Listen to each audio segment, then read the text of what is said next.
বন্যা পরিস্থিতির কারণে এইচএসসির অবশিষ্ট পরীক্ষা বন্ধ রাখার নির্দেশ চট্টগ্রাম বোর্ডের।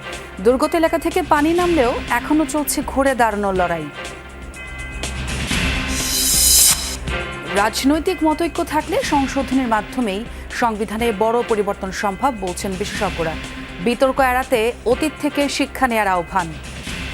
সংশোধনীগুলো যে বারবার আদালতে নিয়ে আসা হচ্ছে, সেটা আনা হলেও সেটাকে যাতে আদালত এই ব্যাপারে ইন্টারফেয়ার না করে, হস্তক্ষেপ না করে। তারা যে কনসেনসাসে পলিটিক্যাল পার্টিগুলো পৌঁছেছিলেন তা সেখানে পৌঁছানো যাবে, সেই ব্যাপারগুলো এখন তাদের পার্লামেন্টে ডিবেট করে বা আলোচনা করে সমাধান করতে হবে। জুলাই পদযাত্রা কর্মসূচিতে এনসিপির কৌশলগত পরিবর্তন, গুরুত্ব দেওয়া হচ্ছে তৃণমূলে। জামায়াতের সাথে জোটের প্রভাব পড়েছে নারী নেতৃত্বে। আমার পার্টি যেমন তার ওমেন লিডারশিপ নিয়ে কোনো প্রবলেম নেই, কিন্তু যখন জামাতের সাথে জোট করা হয়েছে নারী প্রশ্নে বাকি 10 দলও ঐক্যমত্যে আসতে পারেনি। এই মুহূর্তে এনসিপি সবচেয়ে বেশি ফোকাস করা উচিত তাদের তৃণমূল সংগঠনকে শক্তিশালী করার ক্ষেত্রে। কুমিল্লায় ভূমিহীন দেখিয়ে কোটি টাকার সরকারি জমি দখলের অভিযোগ, রাজনৈতিক পরিচয় ব্যবহার করে বহুতল ভবন নির্মাণ। আদালতের হস্তক্ষেপ চায় প্রশাসন। কি সমস্যা ভাই? ভাই ভাই খালি ভাই ভাই ভালোবাসেন না? এখানে বাইরে আছি, কাজ আছে, কাজে আসছি। ঘুষ ছাড়া কাজ হয় না নাটোর বিআরটিএ অফিসে। প্রভাবশালীদের ছত্রছায়ায় সক্রিয় দালাল চক্র। মুক্তি চান সেবাগ্রহীতারা। গেটের কাছে যে গেলেই দেখা যাচ্ছে বিভিন্ন দালালরা দাঁড়িয়ে থাকে, কাগজপত্র টানটানি করে। হালকা যানবাহনের যারা লাইসেন্স নিতে যান তাদের পদে পদে হয়রানি করা হয়। ইরান জুড়ে যুক্তরাষ্ট্রের হামলা অব্যাহত। টার্গেট হচ্ছে গুরুত্বপূর্ণ শহর, দ্বীপ, বন্দর এলাকা ও বেসামরিক অবকাঠামো। কুয়েত, বাহরাইন, জর্ডানে পাল্টা হামলা তেহরানের।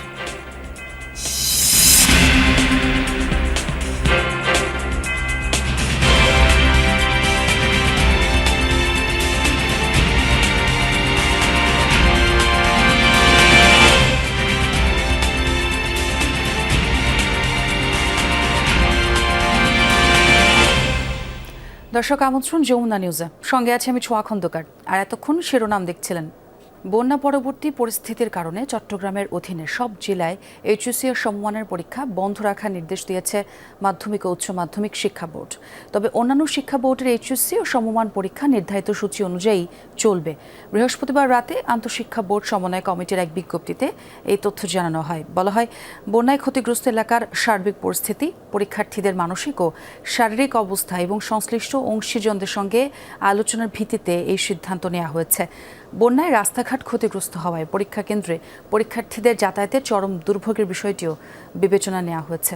বন্ধ হওয়া পরীক্ষার মধ্যে রয়েছে মাধ্যমিক ও উচ্চ মাধ্যমিক শিক্ষা বোর্ড, চট্টগ্রামের অধীন এইচএসসি পরীক্ষা, বাংলাদেশ মাদ্রাসা শিক্ষা বোর্ডের আলিম পরীক্ষা এবং বাংলাদেশ কারিগরি শিক্ষা বোর্ডের অধীন এইচএসসি বিএমটি, এইচএসসি ভোকেশনাল ও ডিপ্লোমা ইন কমার্স পরীক্ষা।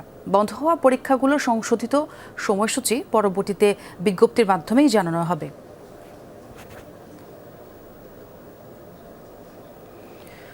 নতুন করে ভারী বৃষ্টি না হওয়ায় চট্টগ্রাম, পার্বত্য জেলা ও কক্সবাজারের বন্যা পরিস্থিতির উন্নতি হয়েছে। চট্টগ্রামের সাতকানিয়ার প্রায় সব ইউনিয়ন থেকে পানি নেমে গেছে। তবে আশ্রয়কেন্দ্র থেকে ঘরে ফিরে ক্ষয়ক্ষতি সামাল দিতে হিমশিম খাচ্ছেন বাসিন্দারা। সব ইউনিয়নের আঞ্চলিক সড়ক ক্ষতিগ্রস্ত হওয়ায় দুর্ভোগ বেড়েছে মানুষের। একই চিত্র পাশের উপজেলা বাঁশখালীতেও পানি নেমে গেলেও বাড়িঘর, ফসলি জমি ও সড়ক ব্যাপক ক্ষতিগ্রস্ত। বান্দরবানেও বেশিরভাগ নিম্নাঞ্চল থেকে নেমে গেছে পানি। সাঙ্গু, মাতামুহুরী ও বাঁশখালী নদীর পানি বিপদসীমার নিচ দিয়ে প্রবাহিত হচ্ছে। কক্সবাজারও নিম্নাঞ্চল থেকে পানি নামলেও ফসলি জমিগুলো জলাবদ্ধ। রাঙামাটির নিচু এলাকাগুলোয় রয়ে গেছে পানি। দুর্গত এলাকায় খাবার ও বিশুদ্ধ পানির সংকট রয়েছে।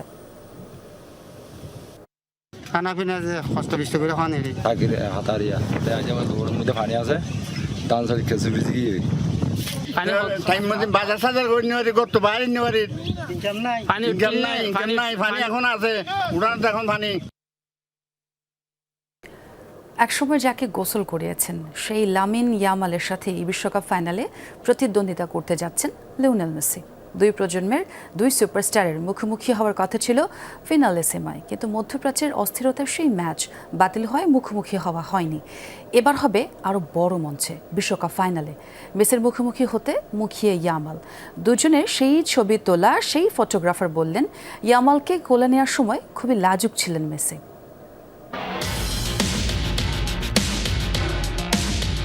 2007 সাল, বাথটাবে ছোট্ট শিশু গোসল করাচ্ছেন 20 বছর বয়সী লাজুক লিওনেল মেসি। বছর 17 পরে জানা যায় ছোট্ট সেই শিশুটা লামিন ইয়ামাল, ফুটবলের নিউ সেন্সেশন। এক সময় যাকে গোসল করিয়েছেন তার সাথেই এবার বিশ্বকাপ ফাইনালে প্রতিদ্বন্দ্বিতা করতে যাচ্ছেন লিওনেল মেসি। দুই প্রজন্মের দুই সুপারস্টারের মুখোমুখি হওয়ার কথা ছিল ফিনালেসিমায়, কিন্তু মধ্যপ্রাচ্যের অস্থিরতায় সেই ম্যাচ বাতিল হওয়ায় মুখোমুখি হওয়া হয়নি। এবার হবে আরও বড় মঞ্চে, বিশ্বকাপ ফাইনালে। এ যেন রিটেন ইন দ্য স্টার্স। সেমিফাইনালের আগে এক ইন্টারভিউতে ইয়ামাল জানিয়েছিলেন ফাইনালে তিনি মেসিরই মুখোমুখি হতে চান।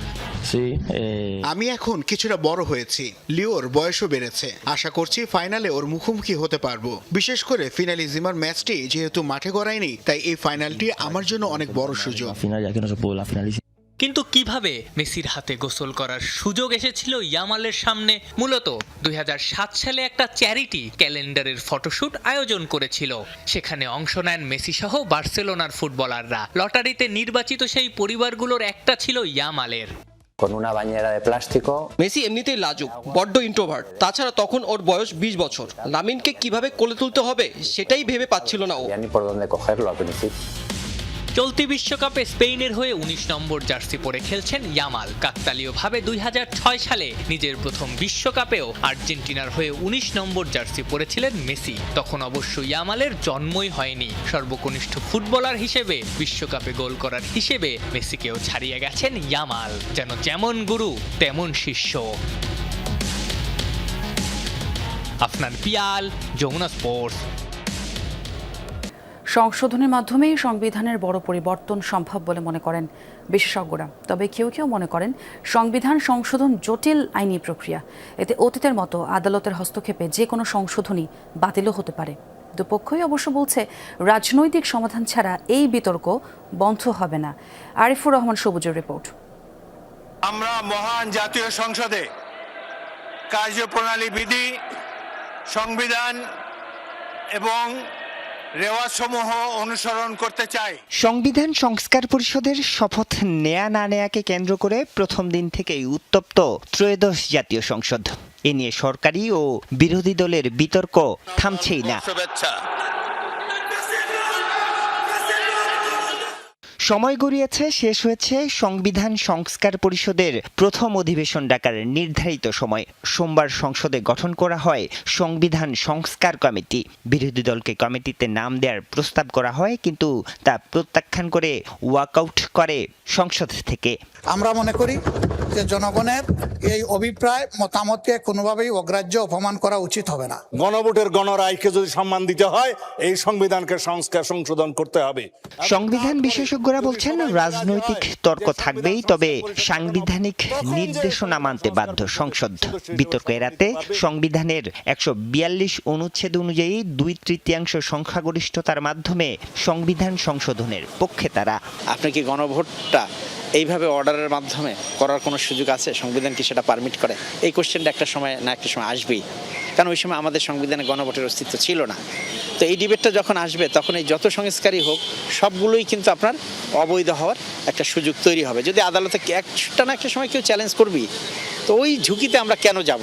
সংবিধান সংশোধনের ক্ষেত্রে জুলাই জাতীয় সনদের পাশাপাশি ত্রয়োদশ সংশোধনীর রিভিউ এবং পঞ্চদশ সংশোধনী বাতিলের রায়ের নির্দেশনা আমলে নেয়ার উপর জোর দিয়েছেন সংবিধান বিশেষজ্ঞরা।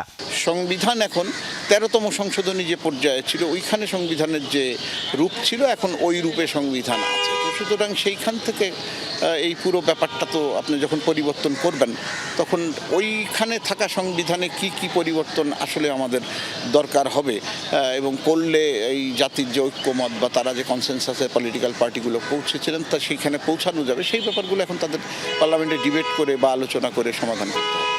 তবে অষ্টম সংশোধনী অনুযায়ী সংবিধানের মৌলিক কাঠামো পরিবর্তন করা যাবে না। সেক্ষেত্রে শুধু সংখ্যাগরিষ্ঠতার ভিত্তিতে সংবিধানের 142 অনুচ্ছেদ অনুযায়ী সংবিধান সংশোধন হলে এর ভবিষ্যৎ নিয়ে প্রশ্ন থেকেই যাবে। সংশোধনীগুলো যে বারবার আদালতে নিয়ে আসা হচ্ছে, সেটা আনা হলেও সেটাকে যাতে আদালত এই ব্যাপারে ইন্টারফেয়ার না করে, হস্তক্ষেপ না করে, সেই ব্যাপারে একটা শক্ত যুক্তি হিসাবে বলা যেত যে এটা সংসদের সংশোধনী নয়, বরং এটা একটা সংস্কার পরিষদের সংস্কার। সংবিধান বিশেষজ্ঞরা বলছেন সংবিধান আইনি দলিল হলেও রাজনীতির সাথে ওতপ্রোতভাবে জড়িত, তাই এর গতি প্রকৃতির উপরও নির্ভর করবে সংশোধনের ভবিষ্যৎ। এই সংবিধানের কিছু অংশ ওনারা মেনেছেন, কিছু অংশ ওনারা মানেন নাই। আরিফুর রহমান সবুজ, যমুনা নিউজ, ঢাকা।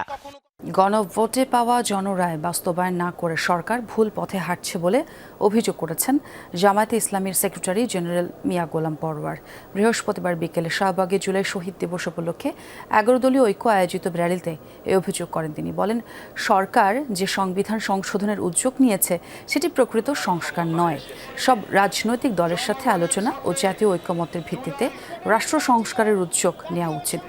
বিএনপি ক্ষমতায় গিয়ে জুলাই অভ্যুত্থান ভুলে গিয়ে জনগণের সাথে বিশ্বাসঘাতকতা করেছে বলেও অভিযোগ করেন তিনি। বলেন, এখনও জুলাই সনদ বাস্তবায়ন ইস্যুটি সংসদের সমাধান করার সুযোগ আছে, অন্যথায় রাজপথে নামারও হুঁশিয়ারি দেন মিয়া গোলাম পরওয়ার।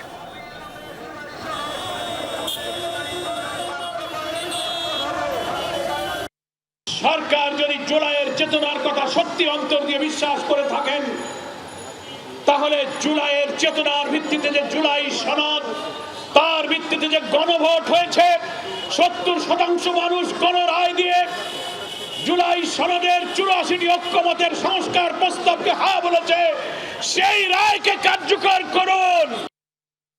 প্রয়াত রাষ্ট্রপতি জিয়াউর রহমান হত্যায় জড়িত পলাতক মেজর মোহাম্মদ মোজাফফর হোসেনকে ৪৫ বছর পর আটক করেছে ডিবি পুলিশ। তাকে সেনাবাহিনীর কাছে হস্তান্তর করা হয়েছে। এখন সেনাবাহিনীর প্রচলিত বিচার প্রক্রিয়ার মাধ্যমে তার বিরুদ্ধে পরবর্তী আইনগত পদক্ষেপ নেওয়া হবে।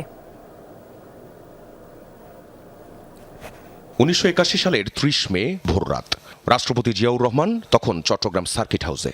সেখানে হামলা চালায় কিছু বিপদগামী সেনা সদস্য। হত্যা করা হয় জিয়াউর রহমানকে। এই হত্যাকাণ্ডে সরাসরি অংশ নেয়া সেনা কর্মকর্তাদের মধ্যে মেজর মোজাফফর হোসেন ও ক্যাপ্টেন মুসলিউদ্দিন অন্যতম। মামলার বিবরণ অনুযায়ী মেজর মোজাফফরই প্রথম রাষ্ট্রপতি জিয়াউর রহমানকে শনাক্ত করেন এবং তাকে লক্ষ্য করে গুলি চালান। হত্যাকাণ্ড নিশ্চিতের পর তিনি ২৪ পদাতিক ডিভিশনের তৎকালীন জিওসি মেজর জেনারেল মঞ্জুরকে টেলিফোনে জানান, the president has been killed. সামরিক ট্রাইব্যুনালে জিয়াউর রহমান হত্যাকাণ্ডে জড়িত 18 জন অফিসারকে অভিযুক্ত করা হয়। তাদের মধ্যে 13 জনকে মৃত্যুদণ্ড এবং 5 জনকে বিভিন্ন মেয়াদে সাজা দেয়া হয়, কিন্তু পালিয়ে যান মেজর মোজাফফর ও মেজর খালেদ। ৪৫ বছর পর এই মোজাফফরকে আটক করা হয় রাজধানীর বনানী ডিওএইচএস এলাকা থেকে। তদন্ত সংশ্লিষ্ট সূত্র বলছে, মোজাফফর হোসেন দীর্ঘ সময় ভারতে আত্মগোপনে ছিলেন। 1997 থেকে 98 সাল পর্যন্ত তিনি সেখানেই অবস্থান করেন। পরবর্তীতে ছদ্মনাম ব্যবহার করে সীমান্ত অতিক্রম করে বিভিন্ন জায়গায় যাতায়াত করতেন।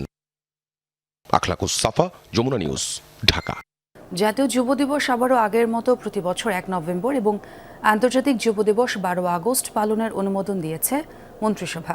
যুব ও ক্রীড়া মন্ত্রণালয়ের প্রস্তাবের ভিত্তিতে সিদ্ধান্ত নেওয়া হয়েছে। বৃহস্পতিবার বিকেলে সচিবালয়ের জনপ্রশাসন সভাকক্ষে প্রধানমন্ত্রী তারেক রহমানের সভাপতিত্বে মন্ত্রিপরিষদের বৈঠক অনুষ্ঠিত হয়। এর আগে অন্তর্বর্তী সরকারের সময়ে জাতীয় ও আন্তর্জাতিক যুব দিবস একত্রে 12 আগস্ট পালনের সিদ্ধান্ত হয়েছিল। তবে বর্ষাকালের কারণে যুব র্যালি, যুব সমাবেশ ও যুব মেলা আয়োজন ব্যাহত হয়। এতে যুব উদ্যোক্তারা তাদের উৎপাদিত পণ্য প্রদর্শন ও বিক্রিতে সমস্যায় পড়েন। পাশাপাশি জাতীয় যুব দিবস ছাড়া অন্য সময়ে আয়োজিত যুব মেলায় প্রত্যাশিত জনসম্পৃক্ততা ও বাণিজ্যিক সাফল্য পাওয়া যায় না। এসব বিষয় বিবেচনা নিয়ে মন্ত্রিসভা সিদ্ধান্ত নিয়েছে 1 নভেম্বর জাতীয় যুব দিবস এবং 12 আগস্ট আন্তর্জাতিক যুব দিবস পৃথকভাবে উদযাপন করা হবে। এবার জুলাই পদযাত্রার কৌশল বদলেছে জাতীয় নাগরিক পার্টি এনসিপি। উত্তর ও দক্ষিণাঞ্চল 2 ভাগে ভাগ করে 58 জেলায় কর্মসূচি চলছে। কেন্দ্রীয় নেতাদের উপস্থিতি সীমিত রেখে গুরুত্ব দেওয়া হচ্ছে জেলা উপজেলার নেতৃত্বকে। তবে গত বছরের তুলনায় এবার পরিচিত নারী নেত্রীর উপস্থিতি কম। এনসিপির দাবি, তৃণমূলের নারী নেতৃত্ব গড়ে তুলতেই এই পরিবর্তন। যদিও দলটির কয়েকজন নারী নেত্রী বলছেন জামায়াতের সঙ্গে 11 দলীয় জোটেরও প্রভাব রয়েছে। লামিয়া তিথির রিপোর্ট।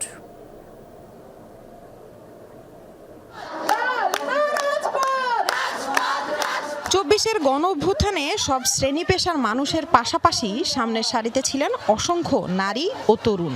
আন্দোলনের গুরুত্বপূর্ণ মুখ হয়ে ওঠেন তারা। সে আন্দোলনের পরই 2025 সালের ফেব্রুয়ারিতে আত্মপ্রকাশ করে জাতীয় নাগরিক পার্টি এনসিপি। আর কখনোই বিভাজিত করা যাবে না। একই বছরের জুলাইয়ে দেশ গড়তে জুলাই পদযাত্রা কর্মসূচির মাধ্যমে দেশ জুড়ে জনসংযোগ শুরু করে দলটি। এক বছর পর আবারও শুরু হয়েছে জুলাই পদযাত্রা। তবে এবার আগের তুলনায় পরিচিত নারী নেত্রীর সংখ্যা কম। কেন কমেছে পরিচিত নারী মুখ? এনসিপির নারী নেত্রীরা বলছেন তৃণমূলের নারীদের নেতৃত্বে আনার লক্ষ্যেই এই পরিবর্তন। তবে জামায়াতের সঙ্গে 11 দলীয় ঐক্যেরও কিছু প্রভাব আছে।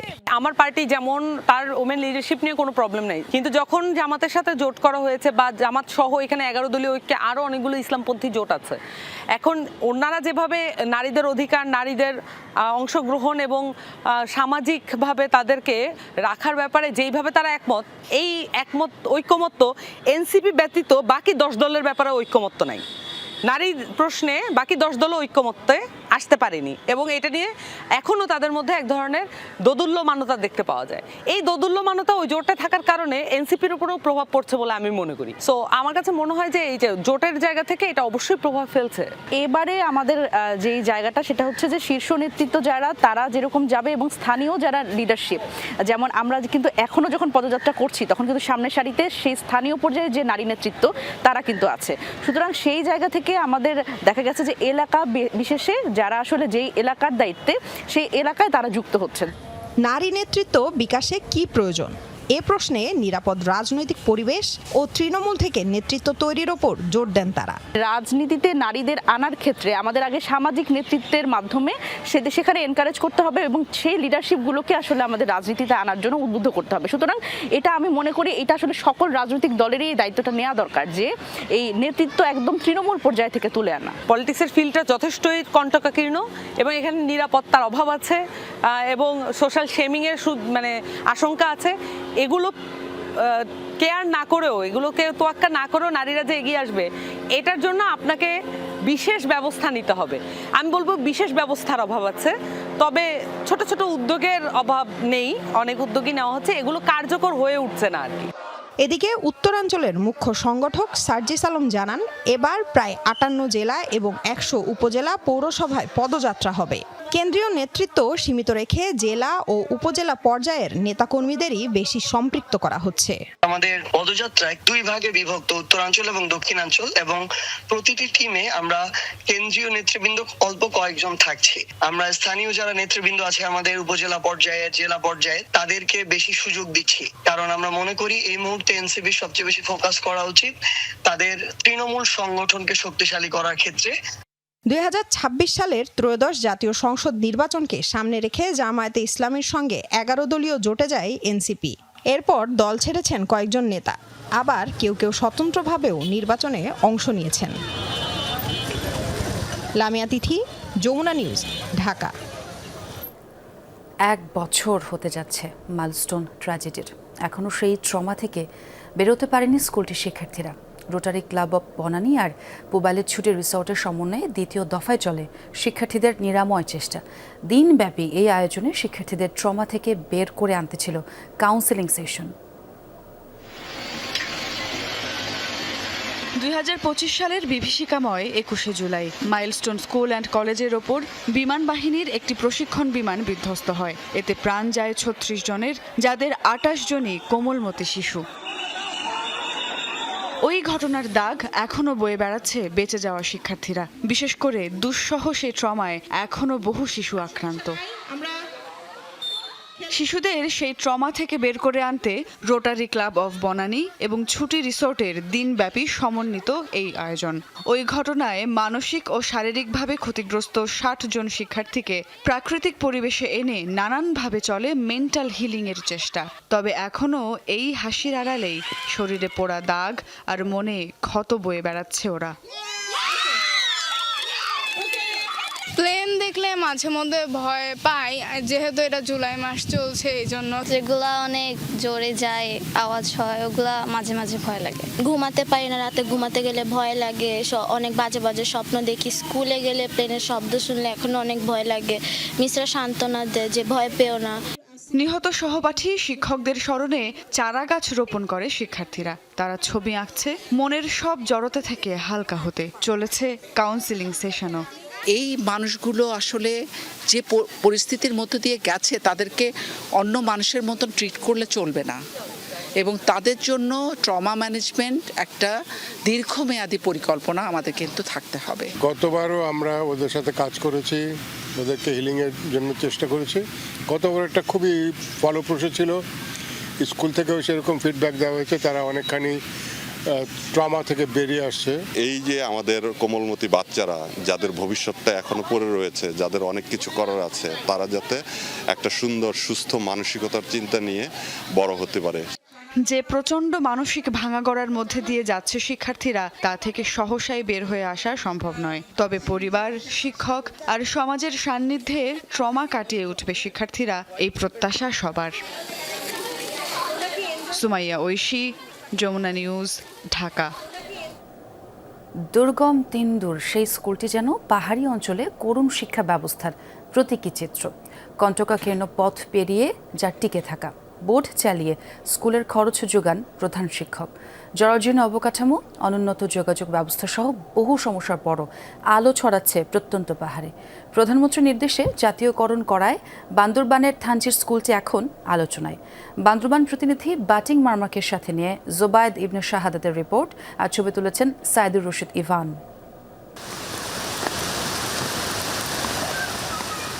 বৃষ্টিস্নাত দিন, সূর্যের দেখা নেই, অন্ধকার শ্রেণীকক্ষে চলছে পরীক্ষা।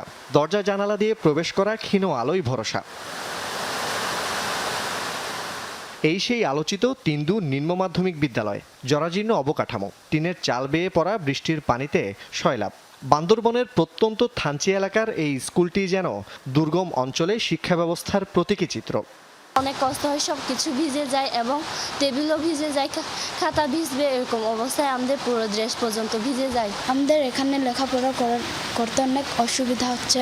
আমাদের স্কুলটি যদি হাই স্কুল হতো অনেক ভালো হতো, আমার পড়াশোনাটাও আমি এগিয়ে নিয়ে যেতে পারতাম। বান্দরবান সদর থেকে প্রায় ৮০ কিলোমিটার দূরে থানচি উপজেলা। সেখান থেকে ইঞ্জিন চালিত বোটে ১ ঘন্টার নৌপথ পাড়ি দিয়ে আসতে হয় তিনদু এলাকায়। দুর্গম এই জনপদে নেই কোনো উচ্চ বিদ্যালয়, ফলে এই তিনদু নিম্ন মাধ্যমিক বিদ্যালয়ই এখানকার শিক্ষার্থীদের একমাত্র ভরসা। থানচি থেকে নৌপথে যেতে হয় স্কুলটিতে। উপজেলা প্রশাসনের দেয়া ইঞ্জিন চালিত বোট চালিয়ে যাওয়া আসা করেন প্রধান শিক্ষক। শিক্ষার্থীদের বিনামূল্যে পারাপার করানোর পাশাপাশি বাড়তি আয়ের জন্য প্রতি শুক্র, শনি ও সরকারি ছুটির দিনে থানচি থেকে তিনদু, বড়পাথর ও রেমাক্রি ফলস রুটে পর্যটক, যাত্রী ও মালামাল পরিবহন করেন এই শিক্ষক। স্কুলের অধিকাংশ শিক্ষার্থী দরিদ্র পরিবারের, ফলে বোট চালিয়ে আয় করা অর্থের পুরোটাই ব্যয় করেন বিদ্যালয় ও শিক্ষকদের বেতনের পিছনে। বোট চালিয়ে কিছু স্কুলের শিক্ষক এবং আনুষ্ঠানিক খরচ নিবারণ করার চেষ্টা করছি। ইউনিয়ন পরিষদ, উপজেলা প্রশাসন থেকে এবং জেলা পরিষদ থেকেও সহযোগিতা দিয়েছেন, তাতেও আমাদের পর্যাপ্ত নয়। ২০২০ সালে স্থানীয় কিছু শিক্ষা অনুরাগের প্রচেষ্টায় প্রতিষ্ঠিত স্কুলটি ২০২১ সালে অনুমোদন এবং ২০২৩ সালে নিম্ন মাধ্যমিক পর্যায়ে পাঠদানের স্বীকৃতি পায়। চলতি বছর চালু হয়েছে নবম শ্রেণী। বর্তমানে ষষ্ঠ থেকে নবম শ্রেণী পর্যন্ত শিক্ষার্থী ৫৬ জন। প্রতিষ্ঠান অনুন্নত হওয়াতে শিক্ষা সামগ্রীর অভাব হওয়ার কারণে আমরা যতটুকু ইচ্ছা, আমাদের যতটুকু সামর্থ্য আছে এইটুকু শিক্ষা প্রদান করতে অনেক সমস্যা, অনেক প্রতিকূলতার মধ্যে দিয়ে এখানে শিক্ষা নেওয়াটা একটা বিলাসিকতা। যদি সহযোগিতা পাই সেক্ষেত্রে আরও এদের উজ্জ্বল একটা ভবিষ্যৎ আমরা দিতে পারি। পাশেই তিনদু গ্রুপিং পাড়া সরকারি প্রাথমিক বিদ্যালয়। প্রাথমিকের গণ্ডি পেরিয়ে এই স্কুলটি পুরো জনপদের শিক্ষার্থীদের একমাত্র ভরসা।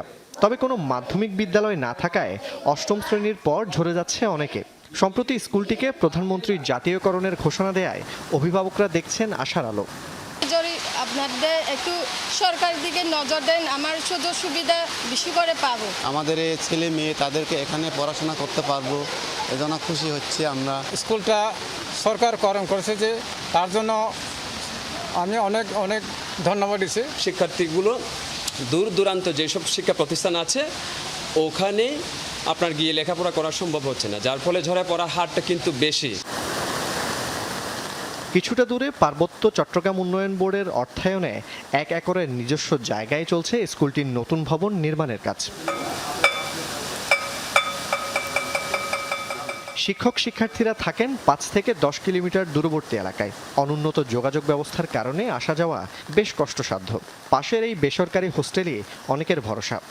হোস্টেল থেকে আমি এই বিদ্যালয়তে স্কুলে পড়াশোনা করে এই স্কুলটা যদি না থাকতো আমার লেখাপড়া হতো না। আমি দুর্গম এলাকা থেকে আসছি, হোস্টেল থেকে এই স্কুলে লেখাপড়া করছি। 4 থেকে 5টা কমিউনিটি ছেলে মেয়েরা আমার এখানে হোস্টেলে থাকে।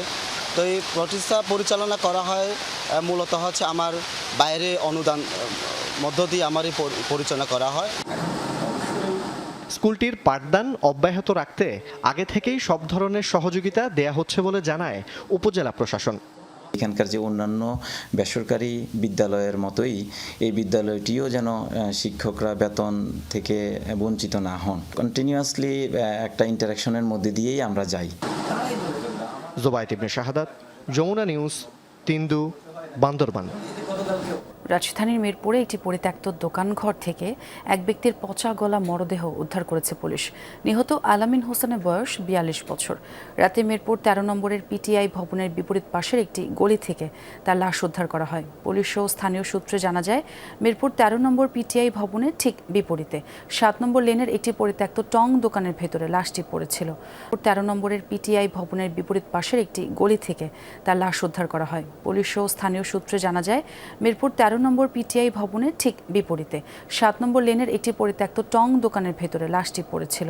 গতকাল রাত আনুমানিক 8টার দিকে ভেতর থেকে দুর্গন্ধ বের হলে স্থানীয়রা পুলিশে খবর দেয়। পরবর্তীতে কাফরুল থানা পুলিশ ঘটনাস্থলে পৌঁছে টং দোকানের ভেতর থেকে প্রায় পচা গলা অবস্থায় আলামিনের মরদেহ উদ্ধার করে। জমিজমা সংক্রান্ত বিরোধের কারণে আলামিনকে হত্যা করা হয়েছে বলে দাবি করেন তার বোন শাহাতন বেগম।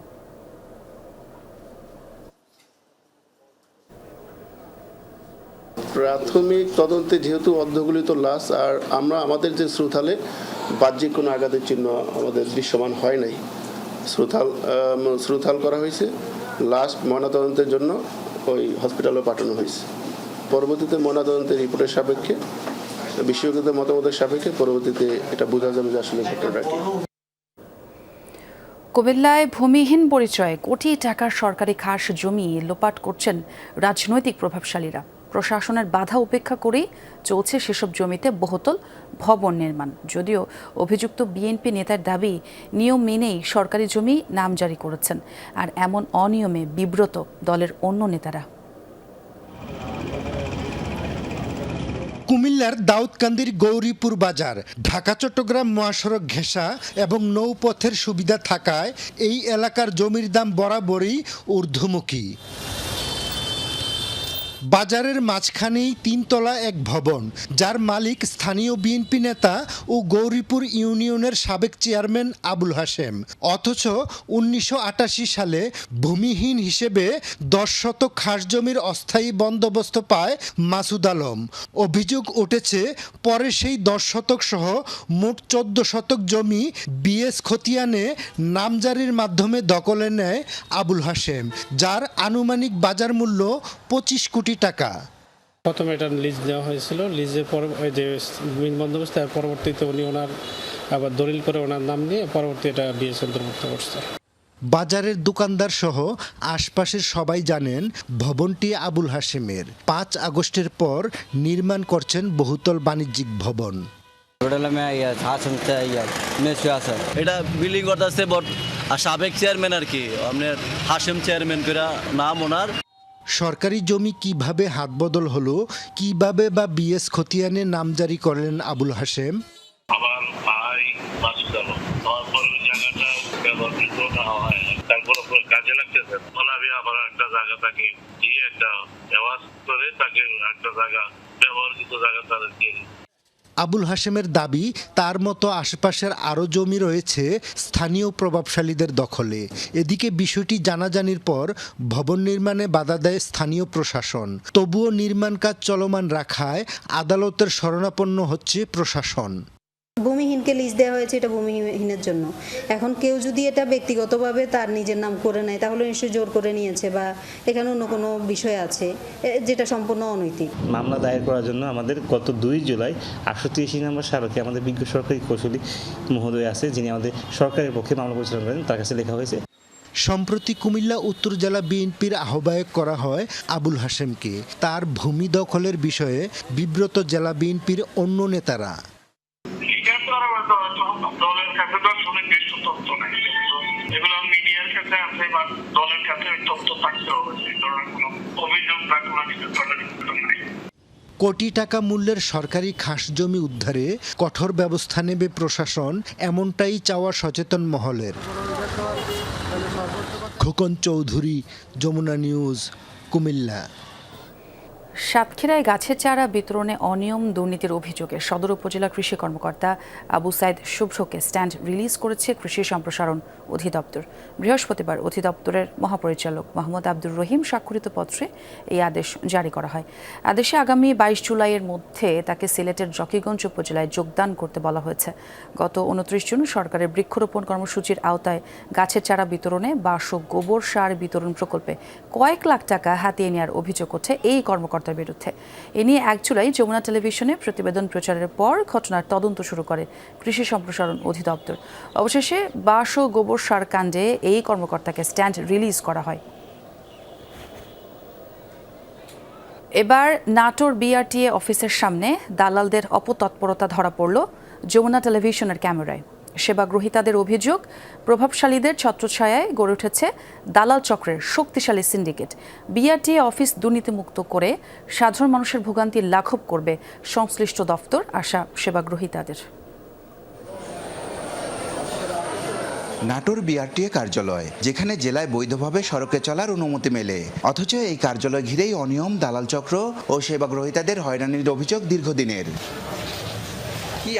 অভিযোগের বিষয়ে জানতে অনুসন্ধানে নামে যমুনা টেলিভিশন। এরপরেই ড্রাইভিং লাইসেন্সের কাগজপত্র হাতে দেখা মেলে দালাল গোলাম কিবরিয়া মিজানের। ক্যামেরার উপস্থিতি টের পেয়ে অপ্রস্তুত মিজান দ্রুত সটকে পড়েন।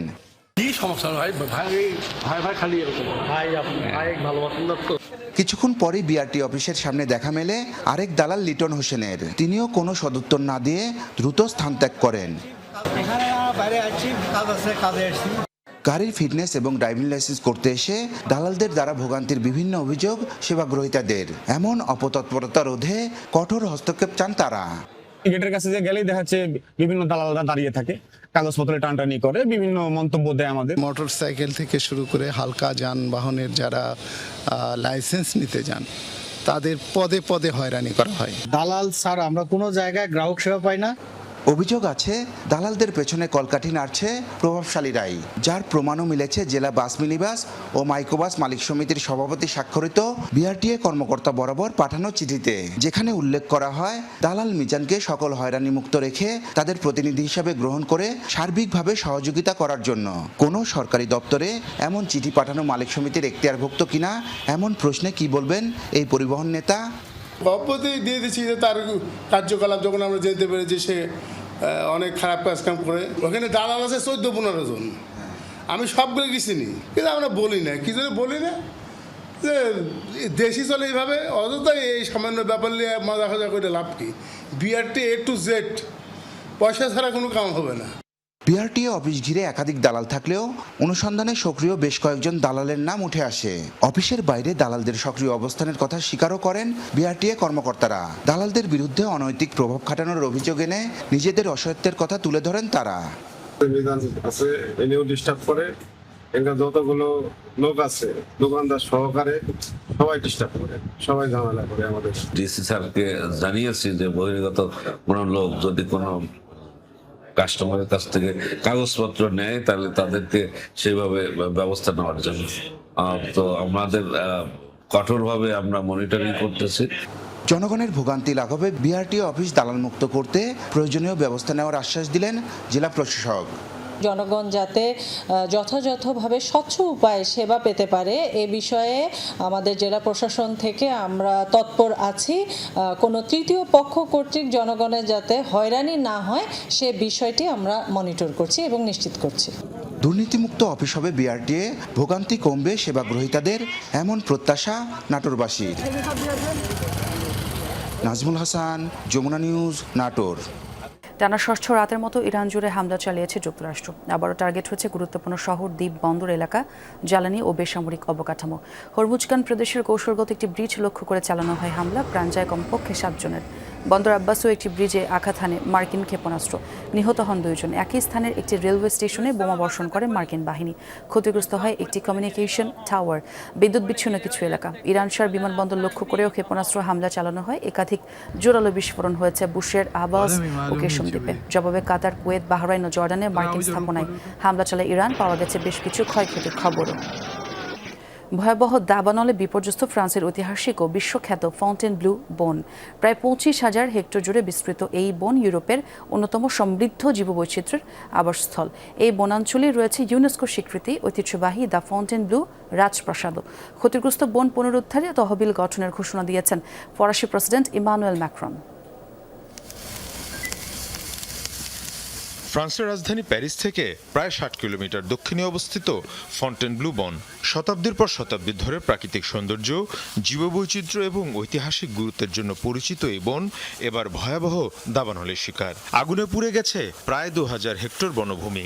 নিরাপত্তার স্বার্থে সরিয়ে নেওয়া হয়েছে প্রায় 1000 বাসিন্দাকে। আগুন নিয়ন্ত্রণে ব্যবহার করা হচ্ছে পানি বহনকারী বিশেষ বিমান। প্যারিস অঞ্চলের ইতিহাসে প্রথম দাবানল নেভাতে সেইন নদী থেকে পানি সংগ্রহ করে বিমান দিয়ে আগুনের উপর ফেলা হয়েছে। ফন্টেনব্লু বন পরিদর্শনে গিয়ে প্রেসিডেন্ট ইমানুয়েল ম্যাক্রন বলেন, আগুন পুরোপুরি নেভাতে কয়েক সপ্তাহ সময় লাগতে পারে। এই আগুন পুরোপুরি নিয়ন্ত্রণে আনতে আরো কয়েক সপ্তাহ সময় লাগতে পারে, কারণ এখানকার ভূপ্রকৃতি অত্যন্ত প্রতিকূল। বিশেষ করে পিট সমৃদ্ধ মাটি আগুন নেভানোর কাজকে আরো কঠিন করে তুলেছে। এতে আগুন আবারও জ্বলে ওঠা ঝুঁকি রয়েছে। পাশাপাশি আবহাওয়ার পরিস্থিতিও এই কাজে বড় ধরনের চ্যালেঞ্জ সৃষ্টি করেছে।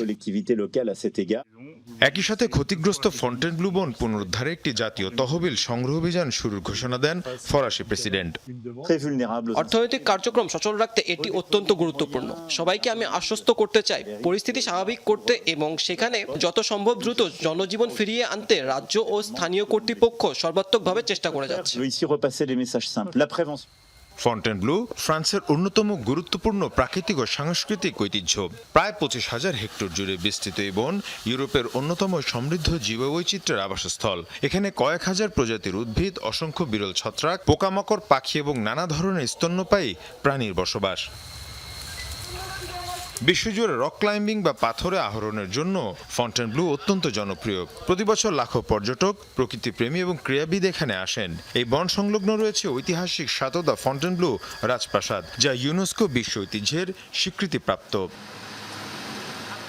19বিংশ শতকে এই বনকে কেন্দ্র করে গড়ে ওঠে বিখ্যাত বার্বিজ শিল্পী গোষ্ঠী। প্রকৃতির বাস্তব রূপ ক্যানভাসে তুলে ধরতে বিশ্বের বিভিন্ন প্রান্তে শিল্পীরা এখানে কাজ করেছেন। ফলে ফন্টেনব্লু শুধু পরিবেশগত নয়, শিল্প, ইতিহাস ও সংস্কৃতির দিক থেকেও আন্তর্জাতিকভাবে গুরুত্বপূর্ণ।